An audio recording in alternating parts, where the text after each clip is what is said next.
So now let's get started. So my name is Niki Drage. I'm a OneMind Dogs coach, and I've been training and competing in agility for around about 20 years now.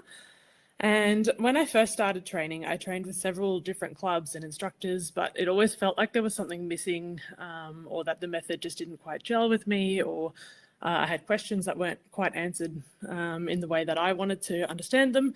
So I did some research online and found different dog training methods, and that's how I found out about OneMind Dogs. And for me, it really gelled, and the more research I did, the more it made like really clear sense. So I decided that that's what I was going to be training from then on.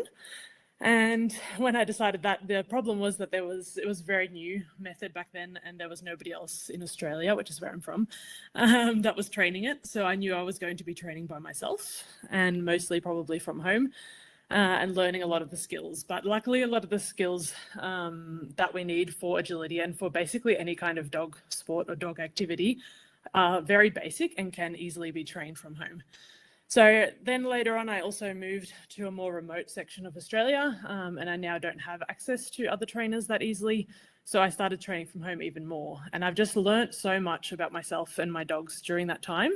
And I've really seen the results in a lot more success in competitions and having more fun in the training. So I really want to share these tips with you. So that's why I decided to run this webinar. So some of the points that we're going to go through, and it'll be fairly brief in the webinar so that it doesn't go too in depth and get too overwhelming. And then I'll send you an email series after the webinar, which will go much more in depth on each of the topics and give you a few more examples. So make sure you keep your eye out on your inbox for those. So we'll go through the benefits of training alone, how I found it was easier to build routines and motivation for training, keeping it fun for both you and your dog, how to get feedback and why we say that your dog is your best coach, how to progress your skills, and how to replicate that feeling of the competition environment if you're interested in competing. So why would I suggest training alone, or why did I find it such a great thing? The first thing is definitely, like I already mentioned, you can choose a handling and training method that really speaks to you and that suits you and your dog. And really, there are so many options out there that there is something to suit really every single type of training that you're into and every kind of dog and handler. So make sure that you do your research and find something that really goes with your philosophy. So OneMind Dogs' philosophy is basically to make dogs' life easy and fun. And to teach people their perspective to help us understand how they learn. And that part of it really spoke to me, that it was about the dog. So I love that side of OneMind Dogs, and that's why I chose it.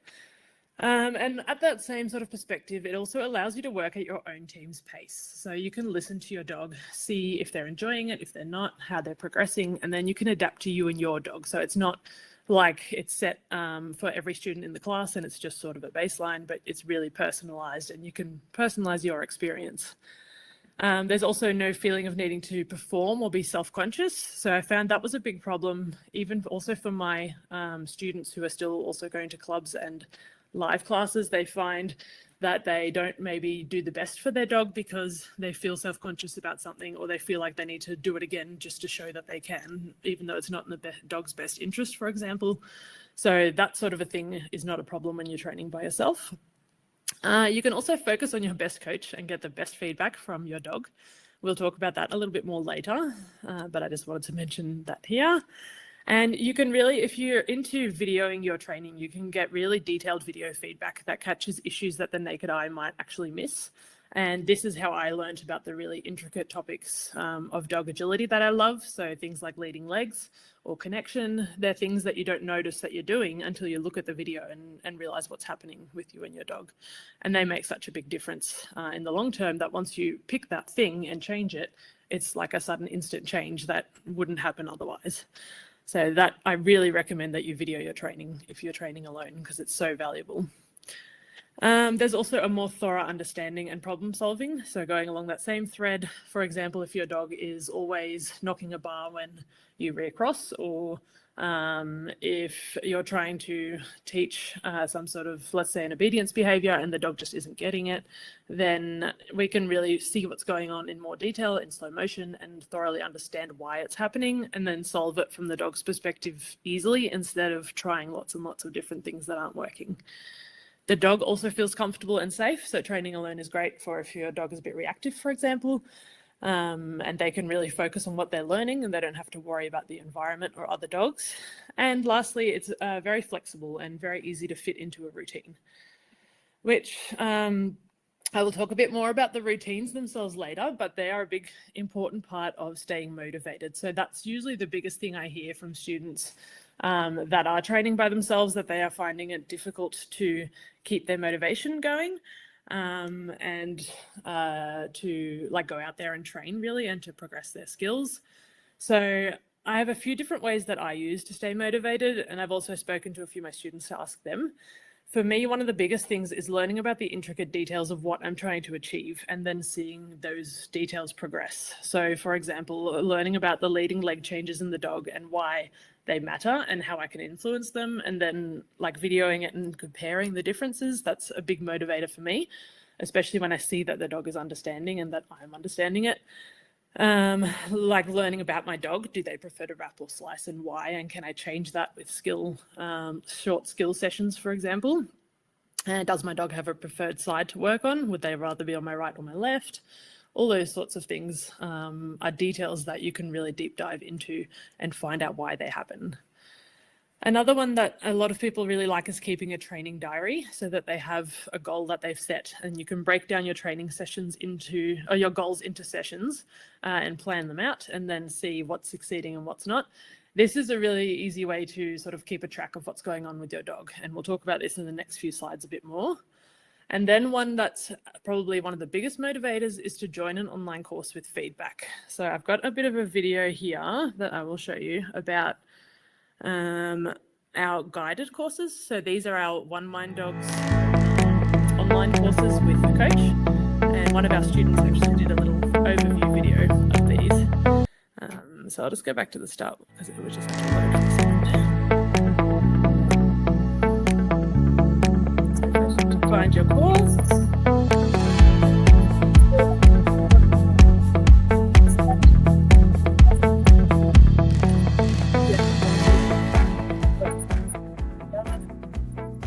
Video. All right.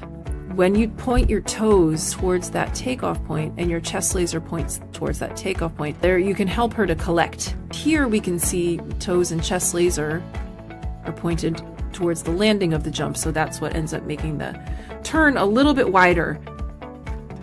That's better. You can see how much she changes where she takes off and lands, so then it is one correction stride around that way.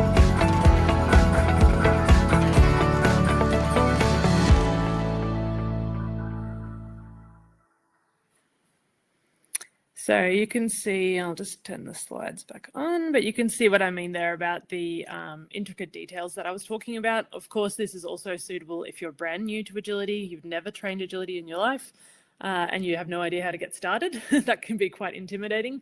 So then if you join, for example, the OneMind Dogs Foundation for Agility course, those are tiny, easy little sessions with very simple skills with no equipment. And you can also video those and get feedback. And then you know you have peace of mind right from the start that you're doing it right. Plus you get a coach who is motivating you with telling you what you are doing right and what you could work on. And that on its own is motivating. Also with these guided courses, you get to train at the same time as other students and you can watch their feedback and learn from them at the same time. So it's like taking a seminar, but on your own time when you're available, basically. So they're really, really valuable ways of staying motivated and keeping your training on track. For some people, they also like to post in social media groups, so a Facebook chat group maybe that they make with their friends, or they make a separate page for their training and they post their videos there as well, and they get some feedback from other people and they find it motivating because they feel like they need to post every week, so then they will, and then they're more likely to video their training as well. So that's also an option. Of course, having fun with your dog and enjoying the training. This is something that I always like to remind anybody, any dog trainer of. Why did you start this in the first place? Why did you want to get into agility or nose work or flyball? And most of the time it boils down to like finding a fun activity to do with my dog that my dog enjoys and that, you know, keeps them active and fit. And these things are so easily forgotten when we start thinking more about skills and clear rounds and those sorts of things. So always coming back to that, making sure every training session is a fun game with your dog. And if it's not feeling like that, then stop and have a chat to somebody like a coach. We would be happy to talk to you about what's happening and why it might be feeling frustrating rather than fun. And we can bring the fun back, because if you're not enjoying yourself, then your dog definitely isn't either. So it's really, really an important part of training. And lastly, it's very motivating for a lot of people to achieve a challenge. So I recommend that you challenge yourself by trying something new, something different. So maybe a new skill that you haven't tried, a new sport, a new or a course that looks complex. Just give it a go. Try it at home. There's no one to judge you. It doesn't matter if it goes wrong. And if you do succeed, which likely you will if you break down the thing into individual little skills, then it feels great and it's exciting and it's fun. So that's a really great thing also to boost your motivation. So this is a little example of a training diary. As you can see, just basic details here. For my dogs, I just basically list the current skills that I think they have and that they're the strongest about, because it's good to remind yourself of the stuff you have succeeded in training and that dog really can do very well. And then my wish list for that year and what I would like to be able to train during that year. And then common faults is something that I like to update during the competing season. So if I notice we've had 4 one fault runs and they've all been the same, then I might write here what the thing is so that I know that that's something to work into my training plan as well. And then this would be an example of just an individual session plan. So what week of the year we're in, what skill I'm working on in that week, and then what sessions I'm going to break that skill up into. And then you might also record whether each of those sessions need more work or whether you think that skill is learnt. And then obviously you'll need to make sure that it's maintained as well. And you can add any learnings about you and your dog from that session. So I will also be sending an example of a training diary in one of the emails that you'll get after the webinar. So if you haven't got your own Excel spreadsheet version, then you can have a look at that example. And then there's also programs you can use for this, such as Agi Notes, for example. Now let's talk a bit about adding training into a routine. This is really important for making things simple and making sure you find it easy to stay on track, because if it becomes difficult, then you lose motivation almost straight away. So no matter what kind of training you do, whether it is agility or obedience or anything, puppy training, I recommend that you firstly use your dog's meals and also any outings to work on skills. So there are very, very tiny little minute behaviors and skills that make up the overall thing that you're trying to achieve in any sport. So let's say, for example, in agility, getting your dog to do a jump is not as simple as just teaching the dog to go over a jump. There are so many skills required in terms of teaching the dog how to collect, how to turn, where to take off from. All these little tiny things that will make agility really easy later on are things that you can train at home with a bin or a chair, or you can train them out on a walk with a tree, for example. So a lot of our lessons, which I'll show you a bit further down, can easily be done with household objects. So if you can work out that for 1 meal per day, let's say breakfast, you take 10 minutes, split that meal up and use it to reward 4 repetitions of some skill. It doesn't seem like it's a big deal, but over time that will build up and your dog will have such solid basic skills that when you start putting those skills to test in a course, things will be so much easier because you have that base. Same with going on walks. Not only does it make your walks more fun when you add a little 5-minute training session in, it also means that the dog is being mentally stimulated, so they end up much more tired and satisfied after the walk. So it has an added bonus there as well. Saying that, make sure that your training space is accessible and easy to use. If you have to set up an entire course to practice one skill, you're less likely to do that regularly. So try to practice all your little skills in as small of a setups as possible. And then maybe you will have one longer session a week or 2 weeks at a friend's house, or maybe you'll set up a bigger course then. But in that course, you will test all the skills that you have been training in these little sessions during the week. So not only do you get then the feedback on how your little skill sessions are going, you also sort of get satisfied that you can test all these things that you've been working on and show yourself how well those sessions have worked. So keep the sessions really short. Most people tend to overtrain things, and then not only does the dog get bored, but you will get bored eventually. So it's really important to just like set a timer even to start with. You won't believe how hard it is to stick to a 5-minute timer to train a skill, but really that's enough. And then have one main goal for that session. And there might be lots of little things that you want to fix, but just think about, okay, next session, that will be my main goal, but this session I'm focusing on this. And that's what you're working on.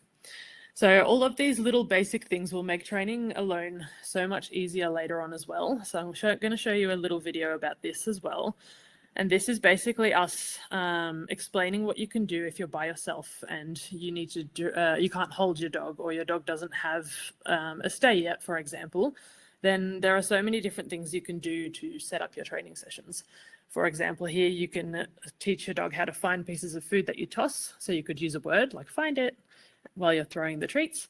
And then it means you can start a training session by tossing a piece of food away, and then you can do your handling, for example, or your send.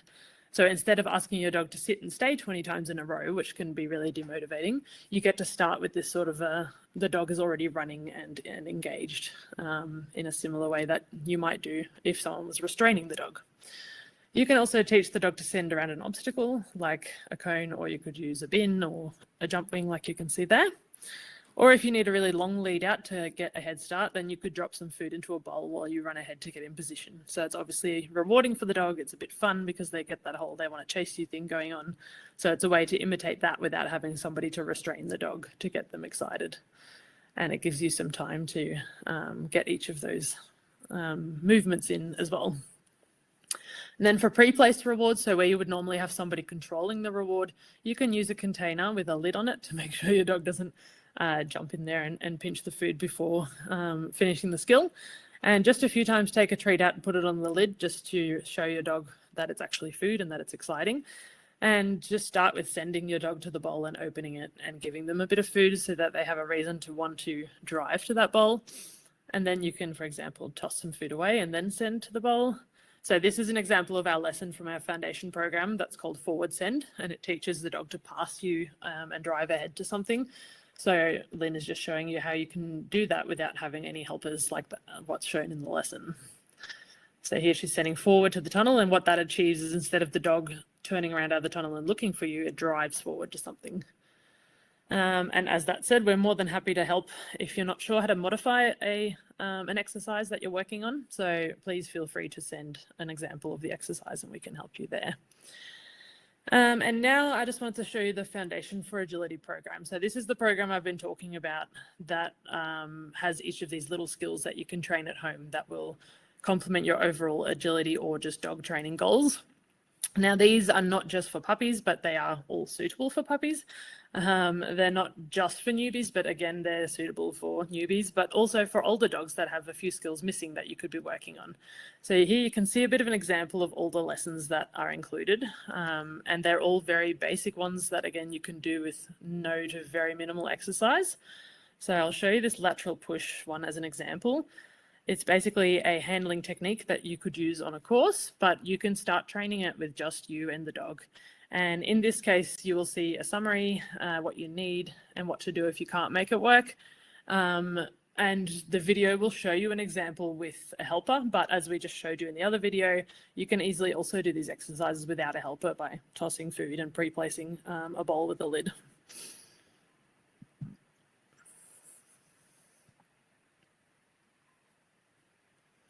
So here you could, for example, do the food throw or the bowl of food and place your bowl with a lid on it there. And then you can line up and do your lateral push. And it's such a simple little thing that it might seem insignificant, but just teaching your dog how to respond to that step and making sure that they understand that handling will then later on mean that if you do a lateral push in a course, your dog already has that basic skill. So all of these lessons are like that. So they're really preparing your dog for what they can do later on. But they're also just fun games that you can play with your dog if you have no interest in like competing in agility, for example. So about keeping it fun, definitely choosing a reward your dog loves. So don't feel like, oh, so-and-so is a champion and they play with a tug, so my dog has to tug. That's not the case. Whatever your dog loves the most, I have students who reward their dogs with a broom and the dog just wants to chase the broom. And I've had dogs that like to herd other dogs. So for example, after a set of weaves, you might release it to go and herd another dog and that will be its reward. Herd, I mean like run around, not herd. So making sure that you find what your dog loves the most in the world and use that in some way for your training to build that value into the skill that you're trying to teach. If your dog is not really interested in anything, food or toys or anything, have a look at their daily life. Are they getting maybe too much food? Are they getting all of their fun and stimulation from another dog?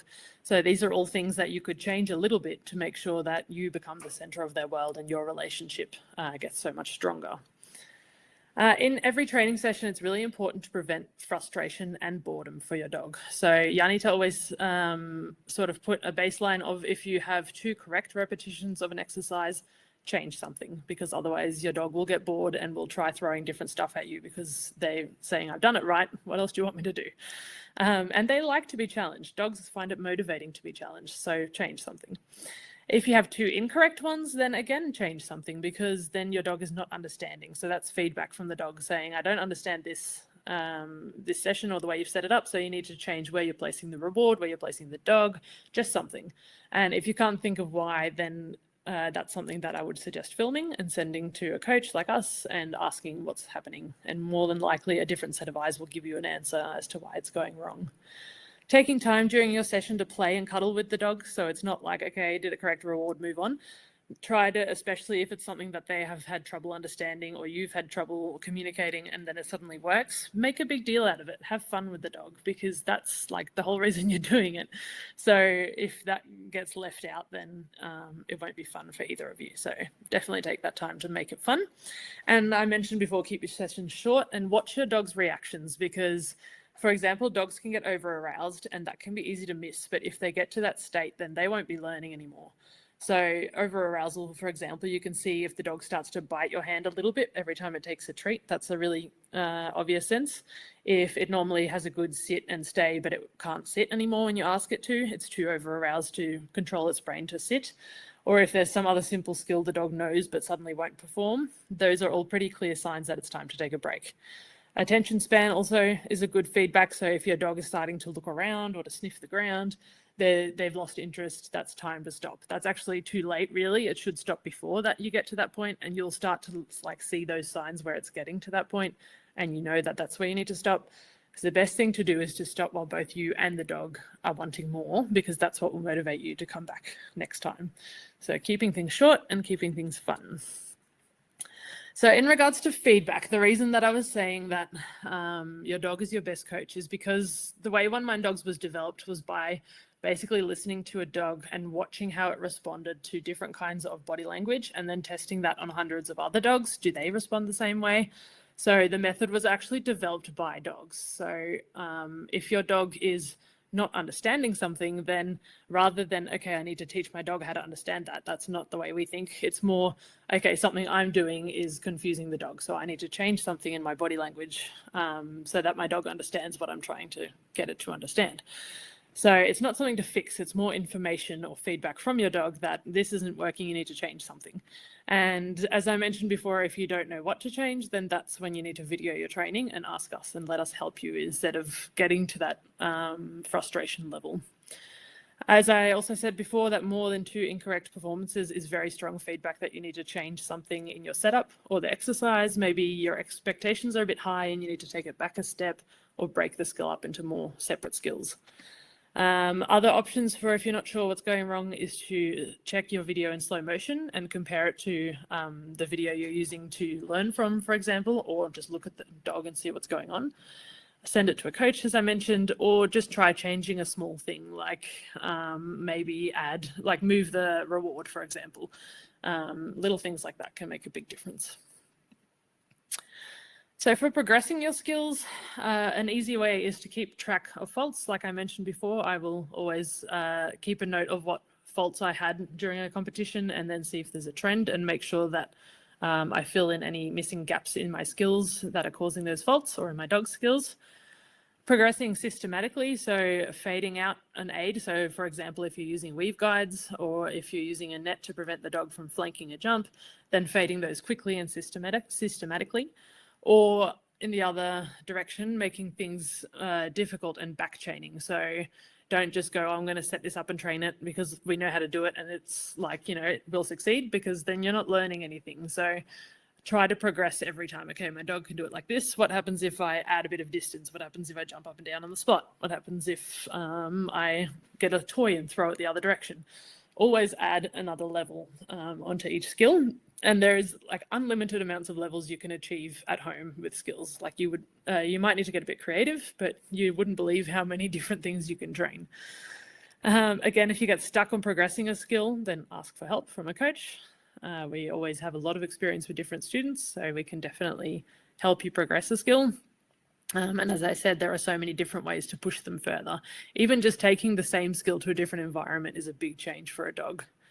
And using a training plan can be a good way to keep track of these skills and how to systematically progress, if that's something that you enjoy doing. Now, replicating the competition environment, this is obviously only really a big deal if you're planning to compete with your dog or if you already compete with your dog, but it's also one of the most difficult things to replicate when training at home alone, because you don't obviously have hundreds of dogs and people and noise and all those things. So there's a lot of different ways you can start to replicate it, and I suggest you try all of these. And then if there's a specific stress or environmental issue your dog struggles with, then try to think of different ways to replicate that situation at home. So if your mental state is the problem, which quite commonly that's a big factor, then you can put yourself under stress to replicate that mental state. I know that doesn't sound pleasant, but it's actually another way of challenging yourself as well. So for example, doing a Facebook Live, even if you just do it in like a small training group, not in your own profile, but if you put your camera on Facebook Live and film your training session, then that will put you under the same sort of stress as people watching you at a trial. So that's one way to do it. If you have a small training group, you can also do it in that. Like I do it with my students sometimes. I have a few students who are very good when they're just training with me, but then once they get to a trial, their mental state takes over. So for example, I will put up a $10 reward for whoever gets a clean run. And like, even though it's nothing big, it's a big enough thing that it puts you in that same mental state that you really want to try and get that clean run. So another form of clean run training is something Janita does, where there's a course of say 25 obstacles. And if you get to any point and make a mistake, you need to go back to the start. And so the closer you get to the end, the more desperate you are to get a clear round, because you don't want to have to go back to the start, which is the same feeling you'll get at a trial, where the closer you get to the end, the more exciting it is that you might get a clear round. So then you get to that same like desperate to keep it clean sort of state. So that's one way to push that. And then there's rewarding yourself. So you could say, like, for example, okay, if, you know, we succeed in doing this, then I will give myself, I don't know, a dinner out at so-and-so. Like, give yourself some sort of a reward to make it worth doing that. But then you have to be honest with yourself. Okay, if it doesn't work, then too bad, I don't get it. And that will put yourself also under a bit of stress if you're the kind of person who puts pressure on yourself rather than feeling pressure from other people. Adding distractions is a big one. You can take your even small little training skills down to a park or a sports field where there's lots of noise, where there's kids and balls being kicked around. Those sorts of things are usually a good replica. There'll be whistles blowing, those sorts of noises. Adding distracting toys. So sometimes, like, I use the Giggle Elmo that laughs, or like the walking robot toys, and put them next to the dog while it's weaving, for example. Because those are the sorts of distractors that they need to learn to be able to cope with. Having your other dogs around, even sending your dog to do a skill and then playing with your other dog in the meantime, and then going back to rewarding your dog, for example. All these sorts of distractions. If you have a friend who can train near you, or even just someone else with a dog, you can ask them to run that dog around, or play a game of tug right next to you while you're training your dog. That's, for one of my dogs, that's her biggest thing. If another dog is running, playing, chasing a ball, then she finds it hard to focus on weaves or start line stay because her arousal goes through the roof. So that's something that I'm currently trying to work on a lot. So those are good ways to replicate those. And keeping your ring routine the same, even when you're training at home alone. So making sure you still have your lead on, putting your lead wherever you would put it at a trial, not running with food, keeping all those routines the same so that when your dog does get in the ring, not that much changes. Those are all important ones. Now, if you're starting agility completely from scratch or any kind of dog training completely from scratch, it's definitely possible to do it by yourself. I know it seems like a big undertaking to start something so brand new by yourself, but if you choose a method that has simple exercises with minimal equipment, such as ours, then it really is easy and it's more fun, and the skills sort of just build up automatically as you're doing the training, so it doesn't feel like you're having to undertake this mammoth task. Like a lot of people think about starting agility as, oh, I want to get my dog on like a big ramp or going through the weaves, but the things like obstacles are actually a small part of a full-on agility run. Like there's so many other skills that come into play that it's much easier to get your dog on obstacles at a club, or if you eventually start building your own obstacles, when they already have all those other skills like getting used to sounds and different surfaces and all those sorts of things. So it's much better to start with the simple foundation groundwork exercises and work your way up to obstacles later on. And again, making sure you focus on fun. I hope I've said it enough, but even when you're starting out, it's even more important because your dog doesn't have that value yet for doing agility. So you need to build it in by making things fun. As I mentioned before, those simple skills will make everything a little bit easier later on. Make sure that whatever online training you're doing, that it comes with unlimited feedback and the ability to ask questions, because when you're starting out, you will have questions and you will benefit from feedback. So make sure you really take advantage of those things. Think of it as like a personal coach that you're paying to basically train you, because it's not about your dog, it's about you learning most of the skills. Your dog already understands so much of it. And that if you can use your body language correctly, then they will also easily learn everything. So really take advantage of that. And then I suggest sticking to one single program for just the peace of mind that the big picture makes sense. So many people will train so many different things or methods to their dogs, and then it can get really muddled in their heads, and that's when you get a lot of frustration happening. So if one program really gels with you and the philosophy makes sense to you, then stick with that and really make it work for you and your dog. And as I said, any point that you're feeling even slightly frustrated, ask for help, because sometimes it's such a simple solution that will prevent weeks of feeling frustrated and getting annoyed and losing that motivation. So as I wanted to leave you with that same saying, so remembering that ultimately it's all about having fun with your dog, no matter, even if you're not training alone, if you're training at a club or with an instructor, it's always still about having fun with your dog. So make sure that's at the forefront of your training. If you have any questions about training alone or any ways to replicate those things that I mentioned, then please don't hesitate to contact us at support@oneminddogs.com, or you can click the chat bubble on the website at app.oneminddogs.com at any time, and one of us coaches will talk to you there. And also don't forget, you're going to get a series of emails in the next few days that will deep dive into these topics and give you some examples and a training plan example. So just keep your eye on your inbox for those. And if you don't receive them, then contact us and we'll figure out what's going on. I hope you enjoyed the webinar. Thanks.